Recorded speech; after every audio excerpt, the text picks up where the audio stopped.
우리 다시 한번 고백합니다. 예수님이 나의 구세주이십니다. 아멘. 욥기 봉독한 본문 말씀을 통해서 우리 한번 따라하시겠습니다. 마르지 않는 복. 다시 한번 따라합니다. 마르지 않는 복. 그냥 복이 아니라 하나님의 복이심을 믿으시길 바랍니다. 우리 사랑하는 성도님들은 인생 가운데 이 복으로 춤을 춘다라고 한다면 그 춤을 추게 하는 비결이 무엇이 있을까요? 저는 이 길을 지나가다 보면 이 길 주변에 개업을 하거나 아니면 새로운 물건을 홍보하기 위해서 이 풍선으로 만드는 춤추는 인형을 종종 보게 됩니다. 바람이 불 때마다 온 힘을 다해서 춤추면서 사람들에게 이리 오세요. 이것이 좋습니다. 라고 아주 광고하고 있는 것을 보게 됩니다. 그런데 그 춤추는 인형을 어떻게 만들어질까요? 아마 만들어진 다음에 그 춤추는 인형이 세우기 위해서는 이 공기가 들어가야 돼요. 근데 공기가 다 들어가면 곳곳이 서 있을 수는 있지만 춤은 출 수 없습니다. 일정량의 공기가 빠져야 서 있으면서 춤을 출 수 있다는 것입니다. 저는 그 춤추는 인형을 볼 때마다 이 복받는 비결에 대해서 생각을 하게 됩니다. 하나님이 주시는 축복은 어떨 것인가? 반드시 채워져야 될 것이 있다는 것이죠. 그런데 채워지기만 하면 목이 곧아서 춤을 출 수가 없습니다. 일정 부분 비워야 될 것이 있다는 것이에요. 그래야 채워지고 비워짐을 통해서 하나님의 인도함을 통해서 끊임없이 춤을 추면서 그 복 안에서 살아갈 수 있다. 이런 생각을 갖게 되었습니다. 우리 실업인, 우리 본부에 있는 모든 연합회 모두 합쳐서 이 하나님의 복으로 끊임없이 춤추는 그와 같은 삶이 되시기를 주님의 이름으로 축복합니다. 그렇다면 우리가 어떠한 것을 채우고 어떠한 것을 비워야 될까요? 첫 번째로 우리가 채워야 될 것이 있다는 것입니다. 오늘 본문 말씀은 우상 숭배가 만연했던 북이스라엘에 하나님께서 이제는 그 죄악이 만연한 북이스라엘을 징계하기 위해서 선지자 엘리야를 아방에게 보내서 이제는 그를 징계한다고 얘기합니다. 열왕기상 17장 1절 하반절은 이렇게 얘기합니다. 내가 섬기는 이스라엘의 하나님 야훼께서 살아계심을 두고 맹세하노니 내 말이 없으면 수년 동안 비도 이슬도 있지 아니하리라 하니라. 하나님을 떠난 우상 숭배하는 그와 같은 삶은 풍부한 것조차도 황폐하게 만든다는 것을 이야기하는 것입니다. 따라서 우리 믿음의 삶, 특별히 실업인으로 나가는 믿음의 자녀들에게는 이 우상 숭배에 대한 부분을 끊임없이 경계하시기를 주님의 이름으로 축복합니다. 하나님을 떠난 백성은 이 풍요로움을 잃어버리고 이제는 척박한 삶으로 바뀌게 됩니다. 그런데 그 척박한 상황, 그 황폐한 땅에서도 엘리야는 하나님께서 먹이시는 것을 이야기합니다. 하나님께서는 그 엘리야를 그 척박한 땅, 말라가는 그 땅 안에서도 그리 시냇가로 이끌어 놓고는 까마귀에게 명령을 해서 그를 먹이십니다.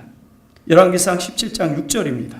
까마귀들이 아침에도 떡과 고기를, 저녁에도 떡과 고기를 가져왔고 그가 시냇물을 마셨으나. 하나님께서 이렇게 천사를 보내서 날마다 채우시고 먹이시는 그런 축복이 다 있으시기를 주님의 이름으로 축원을 드립니다. 하나님이 막으시면요, 풍요한 것도 바짝 말라버린다는 것입니다. 그런데 하나님이 먹이시면 바짝 말라버린 황폐한 땅 안에서도 하나님께서는 끊임없이 공급하시고 채우시고 이끄신다는 것입니다. 이런 축복은 어떻게 해서 이루어질까요? 무엇을 우리에게 채워야 될까요? 열왕기상 17장 2절은 이렇게 얘기합니다. 야훼의 말씀이 엘리야에게 임하여 이르시되. 엘리야가 기적을 나타내고 엘리야가 모든 일을 감당할 때는 가장 먼저 무엇이 있었냐면 하나님의 말씀이 엘리야에게 임했다는 것입니다. 따라서 하나님 앞에 진정한 복을 누려나갈 수 있는 삶은 세상 어떠한 도구와 지식과 어떠한 경험이 아니라 전능하신 하나님의 말씀으로 먼저 채워질 때 하나님께서는 그 말씀을 통해서 놀라운 복을 나타내신다는 것입니다. 하나님의 말씀으로 채우시기를 주님의 이름으로 축복합니다. 저 강원도 쪽에 보면 바닷가에 사는 어부들은요, 수천만 원을 들여서 격자 모형의 콘크리트를 만들어서 그것을 바다 깊은 곳에 내려놓는다고 합니다. 수천만 원을 들여가는 그 구조물을 바닷속에다 집어넣을 때 어느 누구도 그들의 어리석다, 왜 그런 무모한 짓을 하느냐고 어느 누구도 얘기하지 않는다고 합니다. 왜냐하면 바둑판 모양의 이 격자 무늬의 구조물은 바닷속에 들어가게 되면 어느 시간이 지난 다음에 그 격자 모양의 콘크리트가 물고기들의 집이 된다고 합니다. 그것을 어초라고 합니다. 어초가 생기면요, 이제는 어부들이 어느 순간 어느 환경에 가서도 그 지역에 가서 그물을 내리면 언제든지 만선을 기대할 수 있는 은혜가 된다는 것입니다. 따라서 내가 드리고 내가 수고하고 애쓰고 나가는 그 삶이 내가 손해가 되는 것이 아니라 도리어 축복의 삶, 복받는 삶, 복으로 춤을 추는 삶으로 나아갈 수 있다는 것입니다. 이 강등에 어부들에게 어초가 있다 그러면 우리 믿음의 사람들에게는 무엇이 계속 지어져야 될까요? 바로 말씀은 하나님의 말씀의 집이 우리의 심령 가운데 끊임없이 지어져야 됩니다.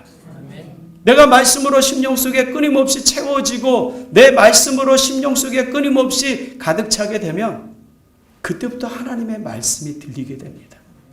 하나님의 말씀이 나를 인도하시고 하나님의 말씀이 이끌어 주시면 하나님께서 그리 시냇가로 가라고 명령한 그 말씀이 들릴 때 바로 까마귀를 통해서 먹고 그리 시냇가의 물을 통해서 마실 수 있는 축복이 되는 것입니다. 그때 우리는 하나님 안에서 춤을 추면서 그 복을 누리며 나갈 수 있게 된다는 것입니다. 그런 은혜가 있기를 주님의 이름으로 축복합니다. 그래서 신명기 15장 4절에서 5절은 이렇게 얘기합니다. 내가 만일 내 하나님 야훼의 말씀만 듣고 내가 오늘 내게 내리는 그 명령을 다 지켜 행하면 내 하나님 야훼께서 내게 기업으로 주신 땅에서 내가 반드시 복을 받으리니 너희 중에 가난한 자가 없으리라. 이런 복이 넘쳐나가기를 주님의 이름으로 축복합니다. 우리 시럽이는 영혼이 잘된 같이 범사가 잘되며 강건한 복이 있어야 합니다. 그래야 주님의 일, 우리 당회장 되시는 이용훈 목사님, 대표 이사장 되시는 목사님의 사역에 큰 일을 감당할 수 있는 기초가 될 수 있는 것입니다. 그래서 하나님의 말씀으로 채우셔서 말씀의 집이 될 때 하나님께서 인도하시는 복을 받아 주님의 일을 더 넉넉히 감당하시기를 주님의 이름으로 축복합니다. 말씀으로 심령을 채우면 그 말씀이 나를 이끌어 간다는 것입니다. 따라서 말씀을 끊임없이 읽으시기를 주님의 이름으로 축복합니다. 그 말씀으로 새로워지시기를 주님의 이름으로 축복합니다. 엘리야는 바알과 아세라 싸움에서 이기고는 다시 그 마음속에 하나님의 말씀이 사라지자 어떠한 삶이 되느냐? 이세벨의 한마디에 두려움과 떨림의 삶으로 바뀝니다.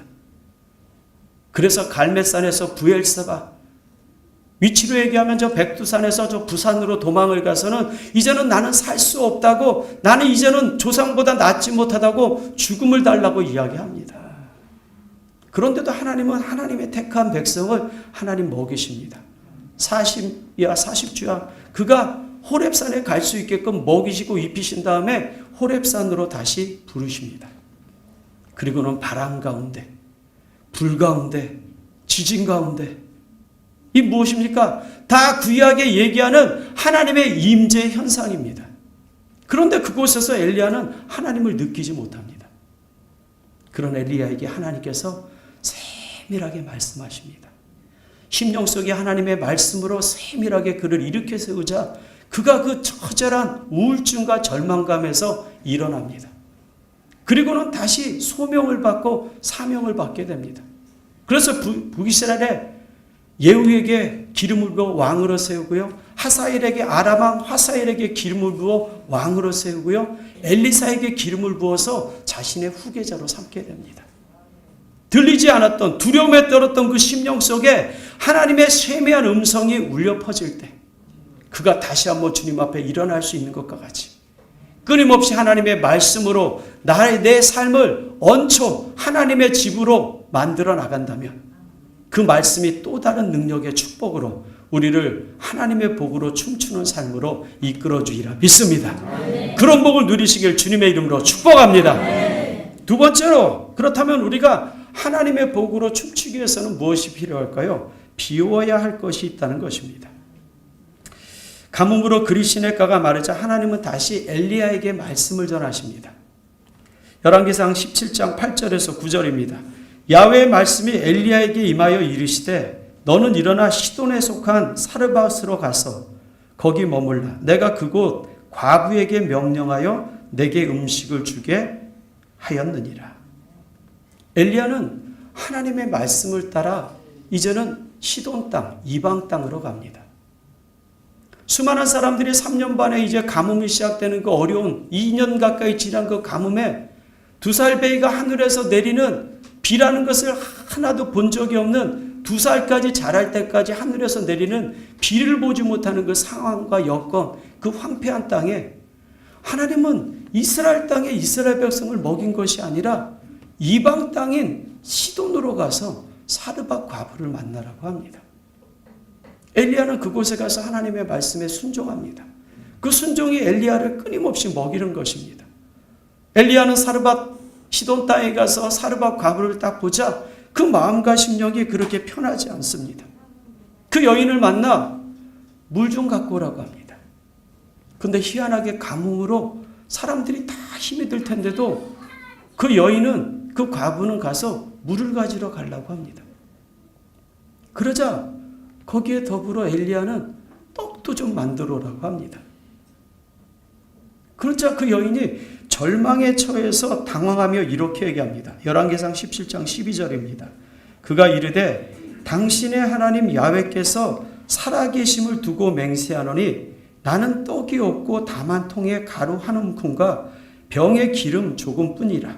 내가 나뭇가지들을 주워다가 나와 내 아들을 위하여 음식을 만들어 먹고 그 후에는 죽으리라.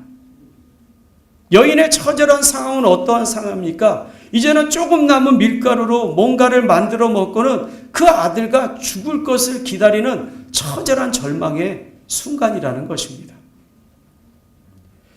그런데 엘리야는 그런 절망적인 여인을 어떻게 대합니까? 위로합니까? 아닙니다.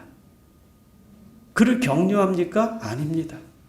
엘리야는 단지 하나님의 말씀만, 하나님이 주신 말씀만 그 여인에게 전합니다. 그러면서 이렇게 약속합니다. 열왕기상 17장 14절입니다. 이스라엘의 하나님 야훼의 말씀이 나 야훼가 비를 지면에 내리는 날까지 그 통에 가루가 떨어지지 아니하고 그 병에 기름이 없어지지 아니하리라 하셨느니라. 우리는 성경을 통해서 이 결과를 알고 있기 때문에 쉽게 그 결과를 알 수가 있습니다. 그런데 우리가 여기서 생각해 봐야 될 것이 있습니다. 엘리야가 이방 여인에게 요구한 그 요구가 일반적으로 상식적인 걸까요? 돈이 좀 있어 보이는 여인에게 가서 떡 좀 만들어 오라 그러면 좀 민망하기는 하지만 그래도 그렇게 마음이 아주 나쁘진 않을 거예요. 그런데 한번 생각해 보십시오. 여기 계시는 분들이 내일 당장 먹을 거리가 없는데 이 김 목사가 나에게 밥을 사달라고 나를 대접하라고 얘기하면 여기 계신 분들이 저에게 뭐라 그럴까요? 1번 정말 멋진 목사님이십니다. 2번 혹시 미친 거 아니십니까? 뭐가 답일까요? 대부분 사람들이 정신이 있는 거야 없는 거야 라고 생각할 수 있다는 것입니다. 엘리야의 마음은 어땠을까요? 그 여인이 좀 뭔가 가지고 있으면 좀 달래는 것이 부끄럽지 않지만 하나도 갖고 있지 않은 절망적인 그 여인에게 떡을 갖고 와라, 물을 갖고 와는 자신이 혹시 스스로가 도적과 같이 여기지 않았을까요? 그런데 두 사람이 보인 모습은 어떻습니까? 엘리야도 자신의 생각과 자신의 판단이 있지만 하나님의 약속의 말씀을 따릅니다. 그 여인은 뭐라고 합니까? 내 하나님이 아니십니다. 당신의 하나님이라고 합니다. 믿음조차도 없습니다. 그런데도 하나님의 말씀을 어떻게 합니까? 그는 받아들입니다. 그리고는 순종합니다.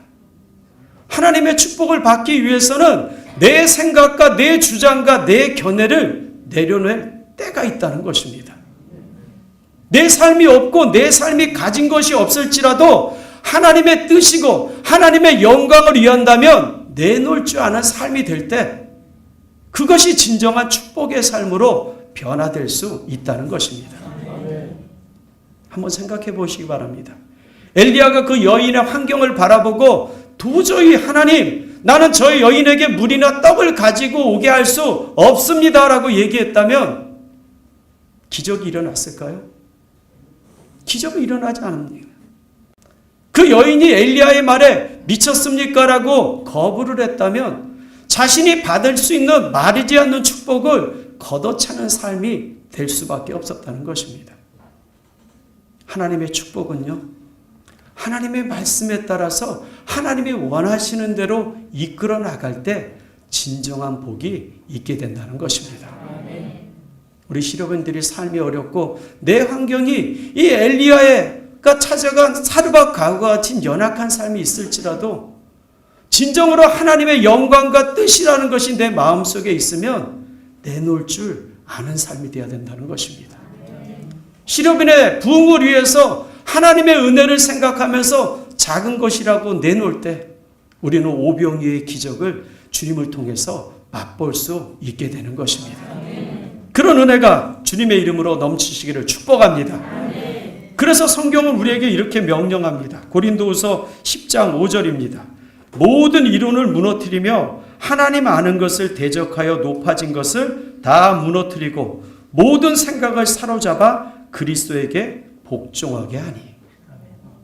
바로 하나님의 약속의 말씀, 예수님께서 기르시고 인도하시는 그 축복의 은혜를 내가 날마다 사모하며 마르지 않는 축복의 삶으로 춤추기를 원한다면 바로 예수 그리스도의 그 생명의 말씀 안에 우리가 날마다 우리의 생각을, 우리의 삶과 주장을 비울 줄 아는 삶이 될 때 우리는 마르지 않는 복으로 춤을 추며 살아가는 능력이 되리라 믿습니다.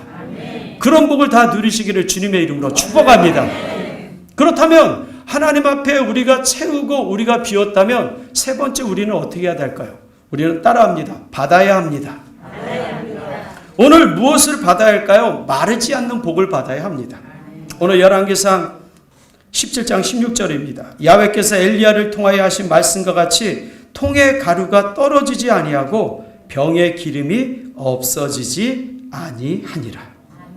이런 축복이 우리 실업인 여러분들의 삶과 가정과 직장과 사업장에 넘치시기를 주님의 이름으로 축복합니다. 그런데 오늘 본문 말씀은요, 우리가 그런 축복을 받을 수 있는 비결을 정확하게 가르쳐주고 있습니다. 이런 축복을 누가 받았을까요? 목이 곧아서 끊임없이 하나님을 대적하고 우상 숭배했던 이스라엘 백성들이 아니라는 것입니다. 출애굽기 33장 3절입니다. 너희를 젖과 꿀이 흐르는 땅에서 이르게 하려니와 나는 너희와 함께 올라가지 아니하리니 너희는 목이 곧은 백성인즉 내가 길에서 너희를 진멸할까 염려함이라 하시니. 바로 하나님께서 약속하신 젖과 꿀이 흐르는 가나안 땅으로 가라고 하는데도 현재 보여지는 10명의 정탐꾼과 같이 보여지는 사실만을 바라보고 두려움에 떨었다는 것입니다. 우리가 12명의 정탐꾼 그러면 단순히 생각하는데 그렇지 않습니다. 실업에도 보면요, 나머지 능력 있는 분들을 부회장님으로 세우시고 그 모든 것을 회장님이 관여하십니다. 능력이 없는 분들을 세웠을까요? 아니요. 가장 능력이 있는 분들을 세우신 겁니다. 12 정탐꾼이라고 하는 것은 가장 능력 있는 사람들을 각 지파에서 뽑아서 보낸 겁니다. 그들은 자신의 총명함과 자신의 생각을 가지고 그 모든 가나안 땅을 다 40일 동안 보고는 와서 보고한 10명은요. 하나하나 사실만을 얘기합니다. 거인들이 있고요. 성이 너무나 튼튼해서 우리는 들어갈 수 없습니다. 그런데 여호수아 갈렙은 뭐라고 합니까? 아닙니다. 그들이 아무리 강할지라도 전능하신 하나님의 약속의 말씀이 있기에 우리는 그 땅을 점령할 수 있습니다. 이런 믿음으로 나가시기를 주님의 이름으로 축복합니다. 그런데 이스라엘 백성들은 10명의 정탐꾼의 말을 듣고 목이 곧은 그 교만함을 통해서 하나님의 말씀을 거절합니다. 그러자 하나님이 나는 이제 너희들과 같이 올라가지 않겠다고 이야기합니다. 바로 목이 곧고 교만이 많은 사람들은 하나님의 복을 받을 수 없다는 것입니다. 그래서 잠언서 29장 1절은 이렇게 얘기합니다. 자주 책망을 받으면서도 목이 곧은 사람은 갑자기 패망을 당하고 피하지 못하리라. 하나님께서 가르쳐 주시고 하나님께서 그 마음을 흔들어 주실 때 돌이켜서 주님의 뜻 가운데 살아가시기를 주님의 이름으로 축복합니다. 왜냐하면 하나님이 막으시면요, 풍요도 황폐하게 되고요, 하나님이 복을 주시면요, 그 황폐한 땅에서도 기가 막힌 기적과 능력을 맛볼 수 있기 때문에 그렇습니다. 하나님께서는 이스라엘 백성들, 목이 곧은 이스라엘 백성들을 축복한 것이 아니라 아무도 돌보지 않을 것 같은 저 이방 땅에 누구도 관심이 없는 그 여인, 시돈에 있는 그 사르밧 과부를 하나님은 기억하고 계십니다. 그리고는 엘리야를 그에게 보냅니다. 그리고는 하나님의 말씀에 순종하는 그 사르밧 과부에게 하나님은 약속의 말씀대로 통에 가루가 마르지 않고 병에 기름이 마르지 않는 축복의 삶으로 채워주신 것입니다. 오늘도 하나님께서는 우리를 찾고 계세요. 어떠한 사람을 찾을까요? 목이 곧아서 택한 선민이라고, 나는 이제는 하나님의 선택받은 민족이라고 목이 곧아 하나님의 말씀을 외면한 그런 백성을 찾는 것이 아니라 이방인일지라도 하나님의 약속의 말씀이 있다면 내 가진 조그만 것이라도 다 내놓겠다고 하신 그 사르밧 과부와 같은 사람을 찾고 계십니다. 그 내놓은 그 믿음의 삶을 통해서 하나님은 이렇게 약속합니다. 신명기 28장 8절입니다. 야훼께서 명령하사 내 창고와 내 손으로 하는 모든 일에 복을 내리시고 내 하나님 야훼께서 내게 주시는 땅에서 내게 복을 주실 것이며. 오늘도 하나님께서는 이 예배를 통해서 엘리야와 같이 하나님의 생명의 말씀을 우리에게 전하고 계십니다. 너희들이 마르지 않는 복으로 춤을 추기를 원하느냐? 이 예배 가운데 선포된 말씀을 마음속에 품어라. 또한 너희들이 기도할 때 내가 말하는 말씀을 마음속에 품어라. 또한 하나님 앞에 찬양 드리며 나갈 때 그 찬양의 말씀으로 마음에 품고 나가면 하나님이 그 말씀에 순종하는 그 믿음의 삶이 오늘도 넘치는 복으로, 이 약속하신 모든 축복으로 가득 채워주리라 믿습니다. 그런 믿음의 삶으로 다시 한번 회복이 되고 부흥이 되는 우리 실업인이 되기를 예수님의 이름으로 축원을 드립니다. 축원을 드립니다. 축원을 드립니다. 기도하겠습니다.